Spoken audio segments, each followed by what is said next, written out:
오늘은 감사라는 제목으로 나눔을 하겠습니다. 자, 우리 6장 1절에 보면 예수님께서 디베랴의 갈릴리 바다 건너편으로 가신다고 나왔습니다. 이게 그 갈릴리 바다, 갈릴리 호스 하면은 그 당시 사람들은 이 지명이 낯설은 거야. 그러니까 옛 지명인 거죠. 그래서 한양 그러면은 한양이 어디예요?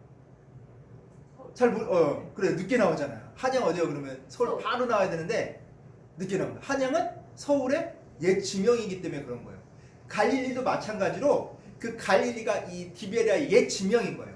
그 당시는 갈릴리로 안 부르고 그냥 디베랴라고 하면 사람들이 알아듣고 갈릴리 하면 거기가 어디지?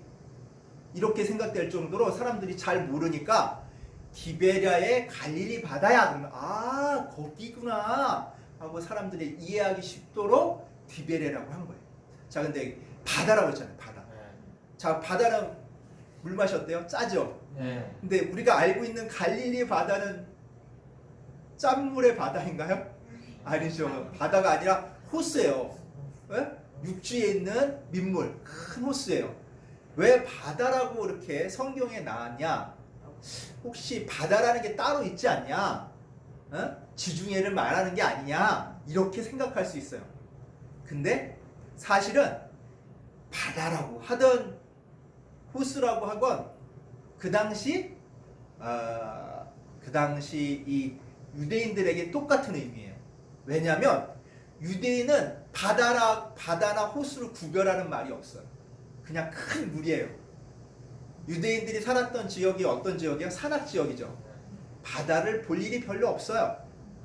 그렇기 때문에 그들이 생각하는 바다는 그냥 큰 물이 있는 곳이에요. 그냥 다 큰 물이 있는 곳은 그냥 바다예요. 호수예요. 그래서 딱 그들이 볼 때 갈릴리는 바다이기도 하고 호수이기도 한 거예요. 그러니까 갈릴리 호수가 얼마나 넓었냐면 성경에 보면 풍량이 있잖아요. 우리는 호수 하면은 맨날 여기 천정호나 이런 데 가서 조그만 호수만 보니까 호수 하면은 좁다고 생각하는데 호수 안에 조선소도 있는 큰 미국에 가면 오데오라는 큰 호수가 있고 우리나라에서 전 세계 제일 큰 호수가 어느 호수죠? 이르크츠크 러시아에 있는 호수예요. 바이카로스. 너무 커가지고 거기는 바다 같아요. 우리가 지평선이라고 하잖아요. 거기는 수평선이 안 보여요. 수평선 끝에 수평선이 보이는 거야. 아무것도 안 보여서 그렇게 넓은 곳이에요. 그러니까 이스라엘 사람들이 생각하는 의미를 알겠죠? 그래서 이거 바다라고든지 호수라고든지 똑같은 의미예요. 근데 이 갈릴리 건너편, 호수 건너편으로 이제 예수님께서 오셨는데 사람들이 그것도 한두 명이 아니라 큰 무리의 사람들이 예수님을 따라와요. 왜 따라왔냐고 보니까 이 사람들이 예수님이 병 고치는 이적을 봐가지고 그 봤던 사람들이 예수님을 따라와요. 자, 그러면은 예수님이 병 고친 이적 기억나요 혹시? 자, 첫 번째 이적은 가나의 혼인잔치에 물을 뭘로 만들었어요? 맞아. 포도주로 만들었어요. 그리고 두 번째 이적은 갈릴리 가나에서 왕의 신하의 아들을 고치신 거예요. 사람 고쳤죠? 그 다음에 또 누구를 고쳤을까? 예루살렘에서 누구를 고쳤어? 38년 된 맹인의 병자를 고쳤어요. 그러니까 갈릴리 가나에서도 고치신 걸 보고 예루살렘에서도 그 38년 된 병자를 고친 걸 봤으니까 사람들이 어때요? 아픈 사람들이 많이 따라왔을 것 같아요. 가족들이 그냥 아픈 사람 이끌고 따라왔을 것 같아. 사람들이 이분이 뭔가 있다 하고 많은 무리들이 예수님의 그 일거수일투족을 주시하면서 예수님을 따라왔을 것 같아요. 근데 이렇게 보니까 예수님이 산에 오르셨어. 그리고 거기에 앉으니까 그 사람들도 어떻게 해요? 기대감을 가지고 온 거예요.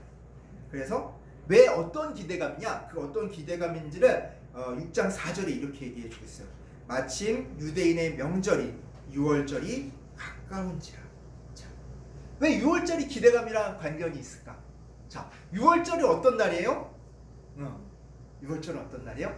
자, 이스라엘 백성들이 이집트에서 400년 동안 뭘 받고 있었어요? 지배를 받고 있다가 누구 덕분에? 하나님 덕분에 이집트를 탈출하는 얘기잖아요. 탈출했을 때 그 날을 기념하는 날이 6월절. 6월절이 무슨 뜻이냐면 너물류에 건너뛸 월 절기. 넘고 건너다는 것. 지나가다. 넘고 지나가다. 영어로 하면 패스오버예요. 패스오버. 어떤 게 지나가?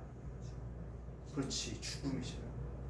이스라엘 백성들을 하나님께서 출애굽, 애굽, 이집트로부터 탈출시키기 위해서 이집트한테 어떤 재앙을 물리시냐면 10가지 재앙을 하시는데 그 마지막 재앙이 죽음이에요.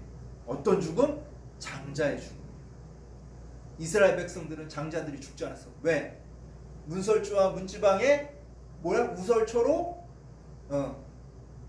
어린 양의 피를 발라서, 얘한테는 어린 양의 피를 발라서 그 피를 보고 죽음의 천사들이 거기를 다 지나간 거예요. 그게 6월절이야.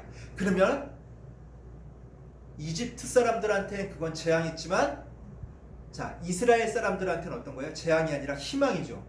자신들을 압제하는 그런 세력으로부터의 벗어날 수 있는 희망적인 날을 기념을 하는 거예요. 그래서 그 이집트에서 해방됐던 그날을 기념할 뿐만 아니라 앞으로 우리가 로마의 압제를 받고 있는데 이 로마의 압제에서 자기네들을 구원해 줄 누구를 기다려? 메시아를 기다리는, 고대하는 그런 날이란 말이에요. 그러니까 6월절이 가까울수록 그 사람들의 기억서는 어떻게? 메시아에 대한 열망이 어때요? 점점 더 달아오르는 거예요. 그렇게 메시아를 바라고 있던 그런 사람들의 마음을 이 4절에서 표현하고 있었던 거예요. 자, 그러고 난 다음에 예수님께서 5절에 보면 눈은 들어 큰 무리가 자기에게 오는 것을 보시고 빌립에게 얘기를 해요. 자, 이렇게 사람들이 많이 오는데 우리가 어디서 떡을 사서, 먹을 거를 사서 이 사람들한테 줄까라고 얘기해요.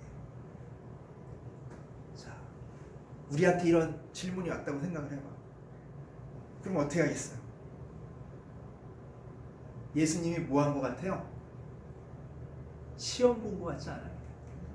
물어보잖아요. 너 어떻게 할래? 야, 이 사람들 어떻게 먹을 거야? 대답을 잘해야 되잖아. 어떻게 대답을 잘해야 할까? 어떻게 하면 예수님 마음에 꼭 쏙 드는 대답을 해야 될까? 우리가 고민할 거 아니에요. 왜 고민하겠어요?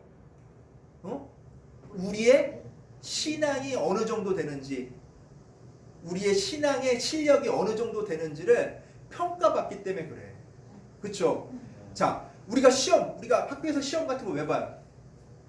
선생님 우리 괴롭히려고? 아니야. 맞아요.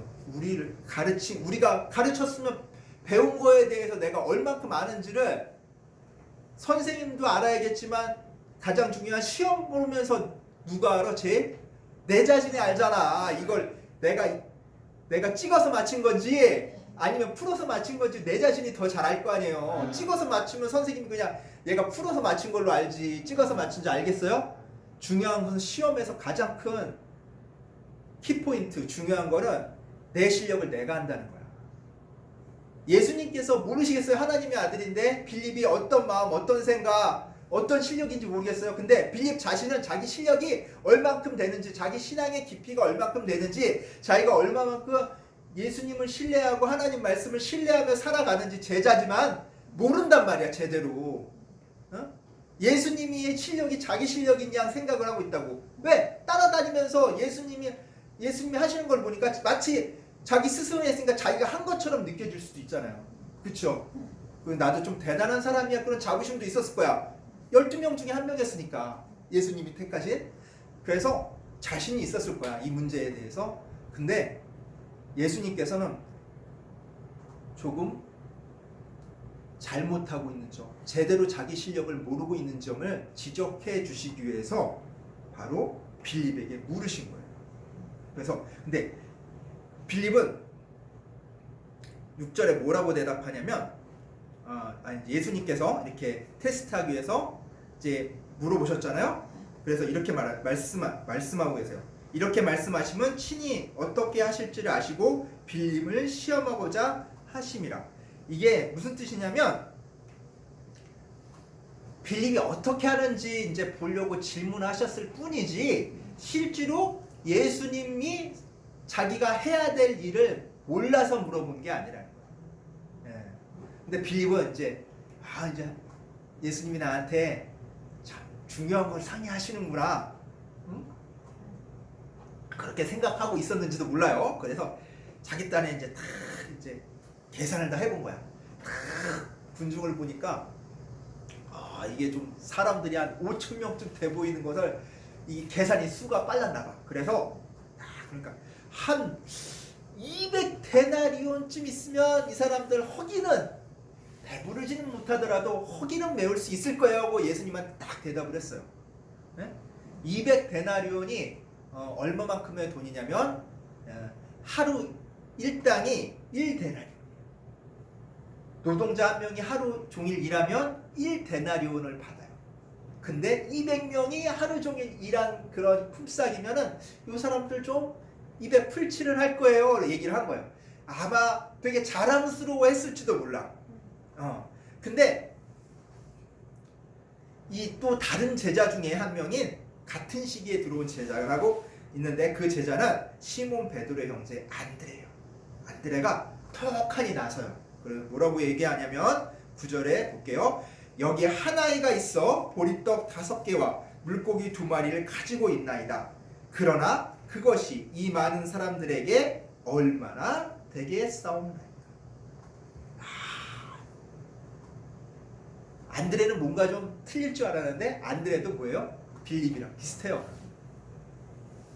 제가요 이럴 줄 알고 사람들에게 한번 야 너희 뭐 좀 갖고 온 거 있어? 뭐 좀 갖고 온 거 있어? 야 갖고 온 거 있으면 좀 내놔봐. 미리 얘기를 했었던 것 같아요. 먹을 거 좀 싸우셨어요? 도시락 좀 싸우셨어요? 여기까지 오는데 빈손으로 안 왔죠? 물어봤던 것 같아요. 근데 뭔데? 일찍이 나서서 딱 물어봤는데 도시락 싸웠다는 사람이 없네? 근데 한 명이 싸운 거야. 그것도 아이가 여기서 아이라면 13살 미만 만 13살 미만 아이를 얘기하는 거야. 아이가 도시락 싸온 걸 딱 주는 거예요. 거기 뭐예요? 보리떡 5개. 우리 그렇게 먹는 떡이 아니라 한 이만한 빵 정도 됐을 거예요. 조목만한 빵 5개랑 물고기 2마리. 자, 이 물고기는 그 당시 지금처럼 뭐 이렇게 뭐 냉장 시설이나 냉동 시설이 발달하지 않아 가지고 싱싱한 그런 것이 아니라 오래 보관하려면 어떻게 하냐면 소금에 절이거나 말리거나 했어요. 그러면은 야 도시락 싸가는데 소금에 절인 거 싸왔을까? 뭐 했을 것 같아요? 어떤 물고기일 것 같아요? 말린 물고기 있죠. 근데 말린 물고기도 이만큼 큰 물고기가 있고 쬐금만 물고기 있잖아요. 근데 여기서 나온 이게 원어로 보면 원어가 헬라어로 되어 있는데 이 물고기가 옵사리아예요. 옵사리아는 큰 물고기가 아니라 쬐금만 물고기예요. 여러분 노가리 아세요? 노가리가 요만하죠? 노가리 정도 되는 거야. 명태 새끼 노가리 정도 되는 말린 거고 아니면 좀 조금 더 작게 생각하면 멸치 조금 큰 거라고 생각하면 돼요. 그러니까 멸치라도 요만하겠고 뭐 노가리라도 한 요만하겠죠. 큰 물고기가 아니잖아요. 물고기 2개, 그 말린 물고기 2개에다가 빵 요만한 거 5개면은 누구 코에 묻혀? 어린이 코에 묻히지. 어린이는 아마 뭐 그 주변 사람들이랑 나눠 먹을 수 있었을 거예요. 근데 이거 가지고는 5천 명이나 되는 사람들이 먹기에는 턱없이 부족하잖아요. 그렇잖아요. 그러니까 빌립이 그거라도 달라고 했나봐. 자, 그걸 가지고 예수님 가져온 사람이 이 한 명밖에 없어요. 이 얘기하는 거예요. 이게 뭐 얼마나 되겠어요. 그러니까 미리 예수님이 야 그러면 사람들한테 좀 알아봐서 갖고 온 거 좀 풀어봐. 이런 걸 예상했나 봐요. 이제 안드레가 예상을 했는데 빌립한테 먼저 물어보니까 안드레가 나도 열심히 예수님 좀 준비하려고 했어요 하는 그런 마음에 툭하니 나섰던 것 같아요. 근데 예수님께서는 아무 소리 안 하시고 다른 말씀을 하세요. 자, 이 사람들을 어떻게 하라고요? 함께 다 앉아서 보니까 이제 그 웅성웅성 하던 사람들이 다 앉고 이렇게 산 위에 이렇게 걸쳐서 앉게 보니까 사람들이 한 5천 명쯤 돼요. 5천 명인데 남자만 5천 명, 남자만 수가 한 5천 명쯤 대략 세보니까 5천 명쯤 돼요. 자, 이 성인 남성의 수만 5천 명이니까 뭐 애들하고 뭐 여자를 포함하면 훨씬 더 많은 숫자겠죠. 야, 그러면 왜 이 성인 남성으로만 했을까? 우리가 그걸 궁금해할 수가 있잖아요. 야, 왜 이렇게 성경에 성차별하는 거야? 이런 생각을 할 수가 있어요. 근데 보면은 이 성인 남성의 기준을 알아야 돼. 그 당시 유대인들이 보는 성인 남성의 기준은 만 13세야. 만 13세 생일이 지나면 성인 취급을 해줬어요. 성인식을 해줬어요. 왜 그러냐면 이 13세 하면은 만 13세 하면 저기 중학교 1학년이야. 1학년. 그럼 애잖아요. 아직 애잖아요. 근데 왜 이렇게 했냐면 아브라함의 첫째 아들인 이스마엘이 하나님께서 할례를 하라고 그래서 아브라함이 99세 때 이스마엘이 몇 살 때? 13살 때 할례를 받은 거예요. 하나님께 자기를 드리는 예식을 했단 말이에요. 13살 때. 그런 결단적인 예식을 했단 말이에요. 그래서 이 13살을 성인이 되는 기준으로 보는 거예요. 그래서 여기는 뭐가 따르냐면 권리에 따른 의무를 이행할 수 있는 시기로 보는 거예요. 어른 취급해 주는 거예요. 자, 애들은 어떻게 봐요? 애들은 권리는 있죠. 뭐 해주고 다 해주잖아. 대신에 의무는 별로 없죠. 예. 그러면 이 권리에 따른 의무를 행하는 시기는 뭐냐면 내가 봉사 같은 것을 통해서 사회를 섬길 수 있고 다른 사람을 섬길 수 있고 자기 몫을 제대로 할 수 있는 시기를 13살 이후로 본 거예요. 그때부터 자기의 권리를 행사하면서 의무도 다 할 수 있는 나이로 본 거예요. 그러면 이렇게 보는 것에는 우리가 여러 가지로 생각할 수 있는데, 그러면 여자는 왜 그 나이가 되면 왜 권리하고 의무를 행사할 수 없나요? 이렇게 의무를 가질 수 있잖아요. 근데 그때는 이제 주로 전쟁은 남자가 나고 힘센 일을 누가 했어요? 힘쓰는 일을 남자가 했기 때문에 남자의 노동력이 더 필요하던 시대예요. 그러니까 뭐예요? 의무가 남자에게 훨씬 많았어요. 그러니까 여자와 아이들을 제외한 이유는 바로 보호받아야 할 존재이기 때문에 그런 거예요. 전쟁에 여자가 나가서 안 싸우고 남자들만 내보내서 싸우는 이유는 뭐예요? 보호받아야 될 존재이기 때문에 여자가, 아이들이. 그러면 보호받아야 할 존재는 뭐냐? 역으로 얘기하자면 능력이 없다고 보고 의무하고 책임을 면제시켜 주는 거예요. 너희는 능력이 없으니까 그에 따른 의무와 책임을 면제시켜 줄게. 능력이 있어야지 의무도 행하고 책임도 완수할 거 아니에요.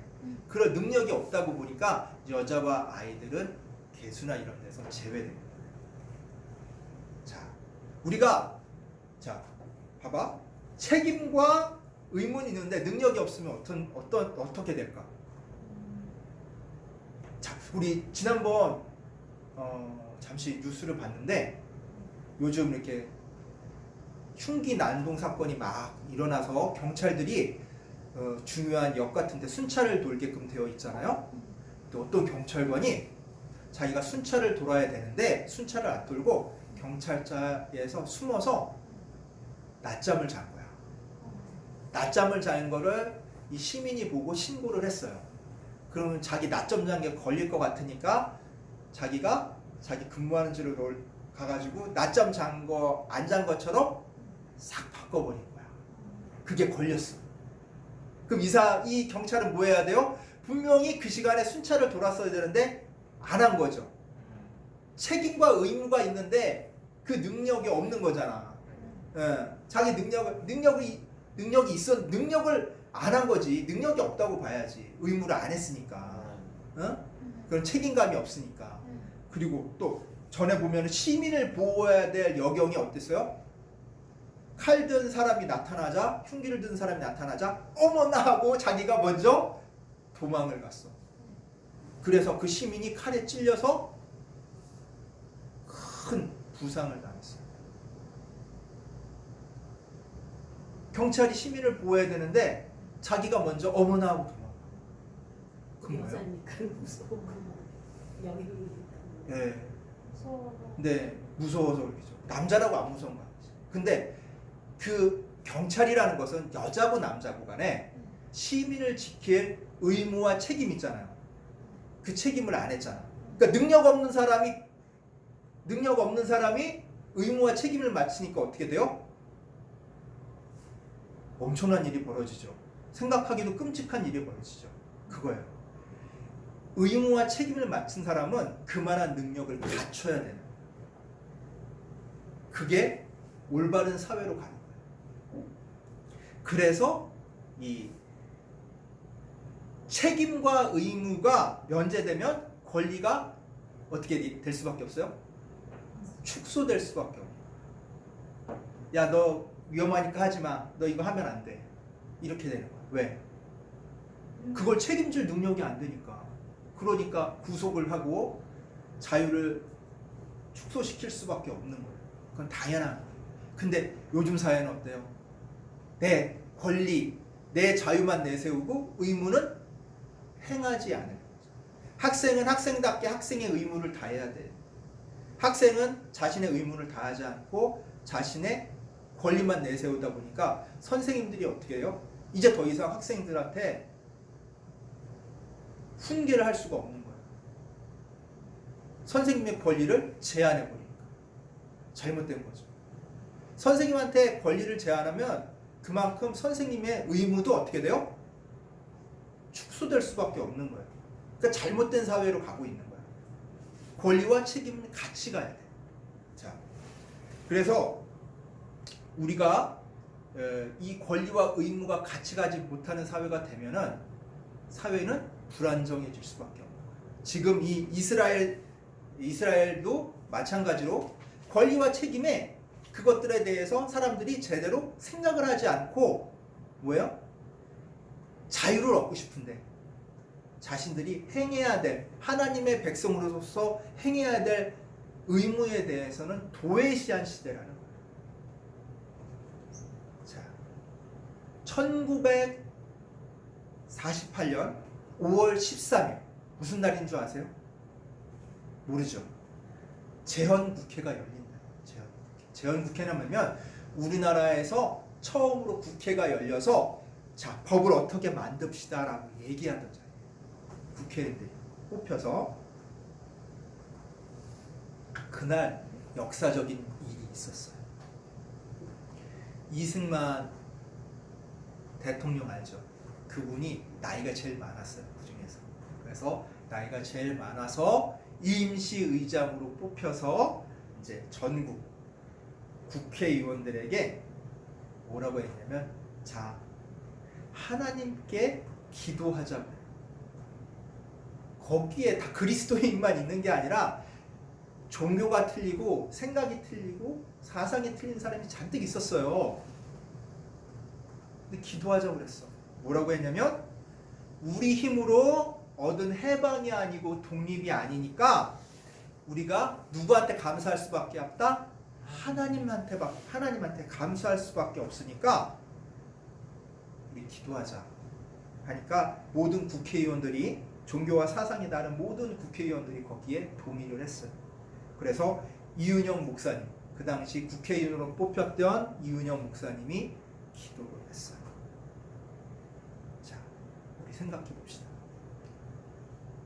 우리의 능력으로 되는 일도 있어요. 우리의 능력으로 안 되는 일도 있어요. 그때 우리의 능력으로 지금 되는 일을 생각해보고 안 되는 일을 생각해볼 때 지금 이 5,000명이라는 사람을 먹일 수 있는 능력은 있다고 봤을까? 안드레나 빌립은 있다고 봤어요? 없다고 봤죠. 능력으로, 우리의 능력으로 안 된다고 봤어요. 그 우리에는 누가까지 포함되어 있어요? 예수님까지 포함되어 있어요. 현실적으로 봤을 때 안 된다라는 생각이 있었어요. 이건 너무나 지극히 당연한 일이에요. 지금도 이 교회 안에서, 우리나라 교회 하나님 믿는 사람 중에서도 이런 사람들이 적지 않아요. 왠 줄 알아요? 하나님을 믿고 나아가면 되는데 믿지 않고 이건 안 돼요, 저건 안 돼요. 이거는 한국 교회의 한계입니다. 이거는 안 됩니다. 그리고 자신의 일, 처지와 형편도 비관하고 낙담하는 사람들이죠. 그렇죠? 교회 다니면서 하나님 믿는다고 하면서. 근데 1948년도에 이 재헌 국회 때 어떻게 했어요? 전혀 이루어지지 않을 것 같던 대한민국이 독립을 하고 나라를 세웠어요. 그때까지 독립운동을 그렇게 숱하게 했지만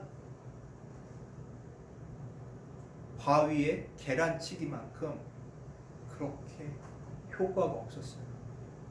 근데 어느 날 갑자기 일본이 항복했어요.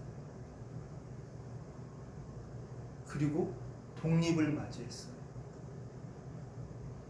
독립을 맞이했는데, 독립을 맞이했으면 다 좋아야 될 거 아니에요. 사회는 혼란하고 서로 헐뜯기 바쁘고 남과 북으로 갈리고 서로 미워하는 시대. 민생은, 사람들의, 국민의 삶은 더욱 피폐해져 갔어요. 염치가 없는 사회가 됐어요.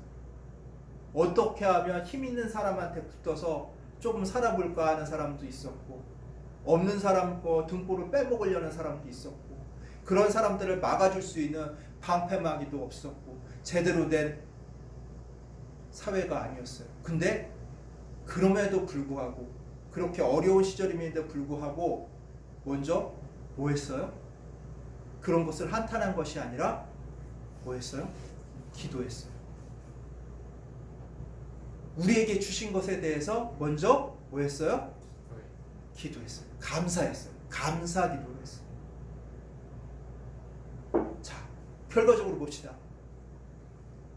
그 감사 기도했다고 곧바로 나아졌을까? 아니죠. 또 6.25도 일어나서 더 힘들어졌잖아요. 근데 지금, 자, 1948년이랑 지금 비교해서 어때요? 굶어 죽는 사람 있어요? 먹을 거 없다고 슬퍼하는 사람 있어요? 옷이 없어서 헐벗는 사람 있어요? 덥다고 우리 에어컨 쐬고 있잖아. 우리나라가 어땠냐면요, 1940년대 50년대 우리나라가 경제 발전의 목표로 삼았던 나라가 있었어요. 어느 나라일 것 같아요? 미국? 아니에요. 미국은 꿈도 못 꿨지. 파키스탄. 자, 우리 파키스탄 지금 잘 사는 나라야, 못 사는 나라야? 파키스탄 아니에요. 우리보다 한참 못 사는 나라예요. 그런 나라가 우리의 목표였다고. 저 사람들만큼은 살고 싶었던 목표였다고요. 60년대는요, 필리핀 있잖아요. 필리핀이, 우리가 필리핀을 부러워했어요. 필리핀만큼만 좀 살았으면 좋겠다. 지금 필리핀 부러워하는 사람 있어요? 필리핀처럼 되고 싶다는 사람 있어요? 없잖아요. 오히려 필리핀이 우리나라 부러워하잖아. 그쵸? 자, 36년간 우리나라를 깔보고 지배했던 일본이 있어요. 자, 항상 우리를 한 수 아래로 봤어. 이제는 어때요? 오히려 우리를 무시 못하죠. 일본이 우리나라를 무시 못한다고요. 그만큼 우리나라가 어떻게 됐어요? 국력도 세지고 사람들의 삶의 형편이나 질, 모든 것들이 좋아졌어요.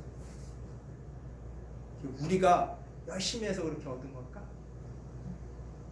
어떤 사람이 열심히 일 안 해가지고 이렇게 된 걸까?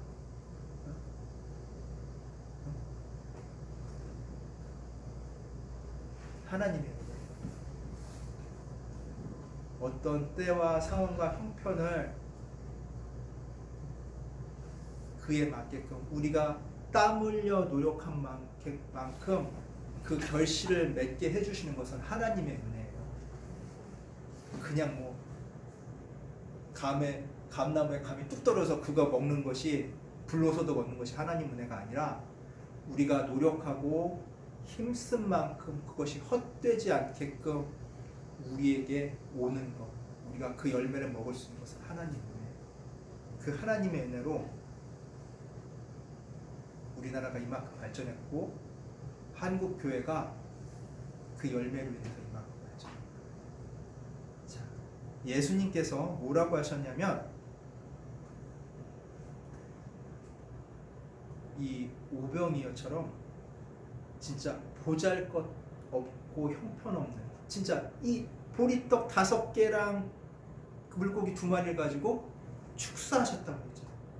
떡을 가지고 축사하시고 물고기 가지고 축사하시고 나눠주셨다고 했잖아요. 이 축사라는 게 뭐냐면 감사기도. 얼마나 적고 형편없어요. 5,000명을 먹이기에 이게 말이나 되는 숫자예요? 근데 감사했잖아.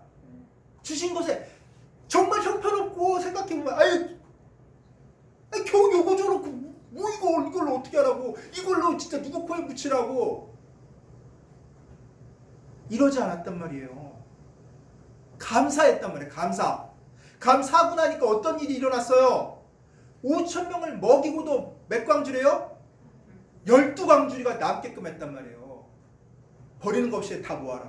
그럼 그 12광주리는 누구 몫이야? 누구 몫일까요?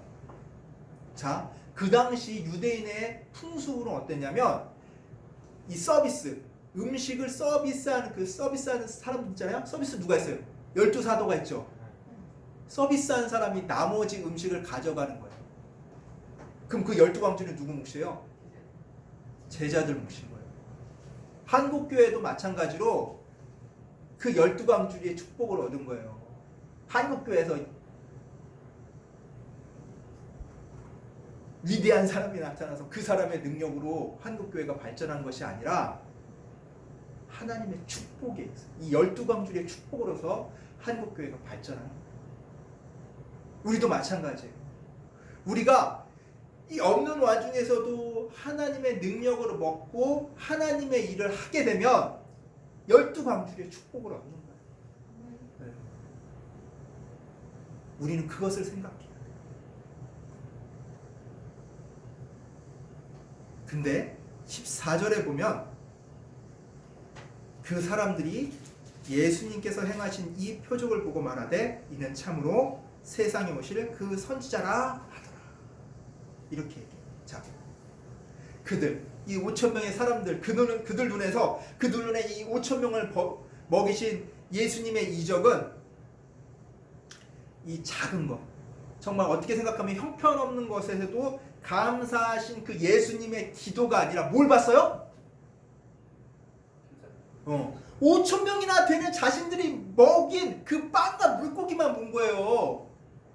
예수님이 하신 그 기도를, 감사 기도를 본 게 아니라 결과만 보는 거야. 결과만. 그럼 어때요?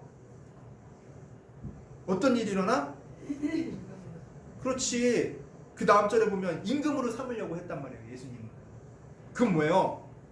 예수님을 나의 물질적 필요와 욕망을 해결해 줄 수 있는 존재로 본다는 거예요. 야, 예수님을 임금으로 삼으면은 이 우리 하나님의 백성인 우리 이스라엘 민족이 이 하나님의 선택을 받지 못한 저 호랑 말코 같은 로마를 몰아내고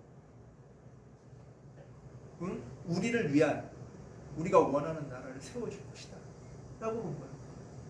예수님을 임금으로 삼으면 그 어떤 욕심이에요? 하나님을 정말 사랑하고 하나님의 뜻을 따르기 위해서 예수님을 자신들의 임금으로 삼겠다는 거예요? 아니면 자신들의 유익을 위해서 예수님을 임금으로 삼겠다는 거예요? 유익을 위해서 삼겠다. 하나님을 나의 주인 삼는다고 고백하는 사람 많아요. 예수를 나의 주인 삼고 살아가겠다는 사람. 근데 그 주인 삼고 살아가겠다는 사람 마음속에 진짜 예수님을 사랑하고 예수님의 그 뜻을 받들고 주인 삼겠다고 하는 사람과 예수님을 좀 주인 삼으면은 나한테 좀 떨어질 콩고물이 좀 있겠지. 이렇게 해서 예수님을 주인 삼는다고 하는 사람들은 말하는 건 똑같이 주인 삼는다고 그러지만 어떻게 해요? 예수님이 자신의 욕망을 위해 주인 삼는다는 사람들에게 머무를까 안 머무를까?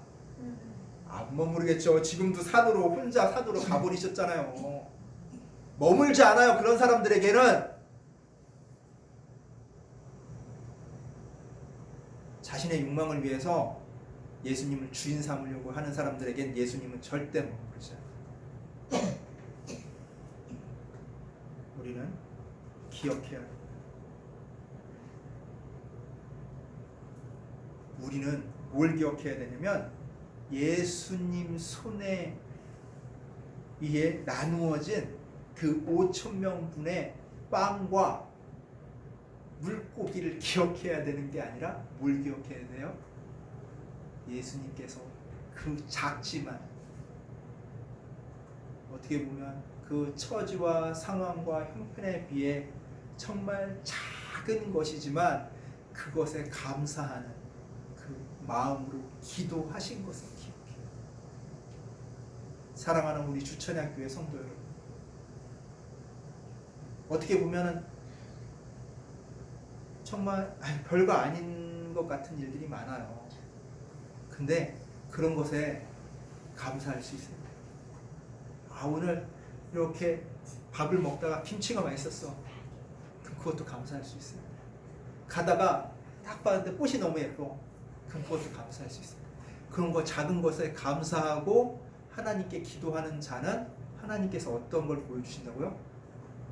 큰 일을 이루어주세요. 그리고 그 사람 곁에 있어요.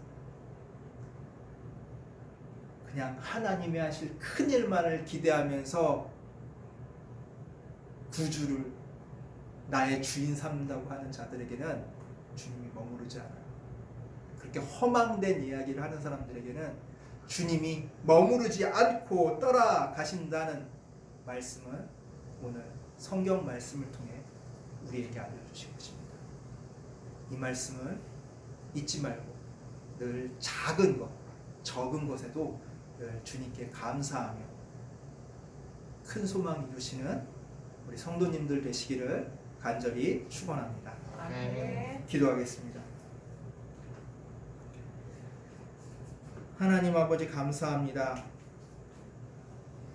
우리가 늘 주님을 따른다, 주님을 나의 주인 삼는다 얘기하지만 그 마음이 나의 필요와 욕망을 해결하기 위한 그 방편으로 하는 것인지, 아니면 진정 주님께서 우리에게 보여주신 그 십자가의 희생과 사랑에 의해서인지 오늘 말씀을 통해 다시금 되돌아보게 하시고, 아무리 적고 약한 것이라도 주님께 먼저 감사하고 주님께 먼저 사랑한다, 주님께 먼저 감사하다 먼저 고백할 수 있는 저희들 되게 하여 주시옵소서.